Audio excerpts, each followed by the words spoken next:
Price Lord. நான் இயேசு கிறிஸ்து நாமத்தால் இந்த ராத்திரி வேளை வாழ்த்துக்களும் ஆசீர்வாதம் ஒரு பாடலை பாடி நாம் நித்திரை கடந்து செல்லலாம்.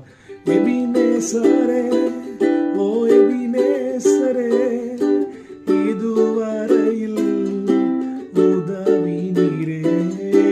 எபினேசரே, எபினேசரே, இதுவரையில் உதவி நீரே.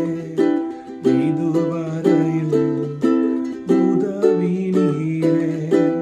இதுவரையில் உதவி நீரே. எல்ரோயி, எல்ரோயி, என்னை கண்டீரே, நன்றி ஐயா.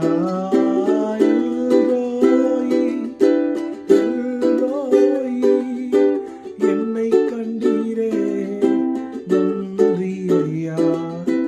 என்னை கண்டீரே, நன்றி ஐயா. என்னை கண்டீரே, நன்றி ஐயா. என்னை கண்டீரே, நன்றி ஐயா. அவருடைய ராத்திரி வேளையில கர்த்தருடைய நாமத்தை சொல்லி துதிச்சிருக்கிறோம். இந்த ரெண்டு நாமத்துக்காக கர்த்தரை ஸ்தோத்திரம் பண்ணுங்க. அவர் எபினேசரா இருக்கிறார், எல்ரோயா இருக்கிறார். இந்த நாள் வரைக்கும் உதவி செஞ்சிருக்கிறாரு. இந்த ஒரு பாவியை கர்த்தர் கண்ணோக்கி பார்த்து இன்னைக்கு பரிசுத்தவனா மாற்றியிருக்கிறார். இந்த ரெண்டு பெரிய கர்த்தருடைய குணாதிசயத்துக்கு கர்த்தருக்கு ஸ்தோத்திரம். அவர் எபினேசரா இருந்து இந்த நாள் வரைக்கும் நடத்தி வருகிறார். அவர் எல்ரோயா இருந்து என்னை காண்கிற தெய்வமா இருந்து ஒவ்வொரு பிரச்சனைகளையும் ஒவ்வொரு சவால்களிலும் எனக்கு ஜெயத்தை கொடுக்கிற, என்னை கண்டு அதிலிருந்து என்னை விடுதலை தருகிற தேவனா இருக்கிறார். ஆமென். இந்த இடத்தோடு படுக்கைக்கு செல்வோம். கர்த்தர் உங்களுடைய நித்திரை இன்பமாக்கி தருவாராக. Stay bless, be blessed, have a great night, have a godly night. God bless you all.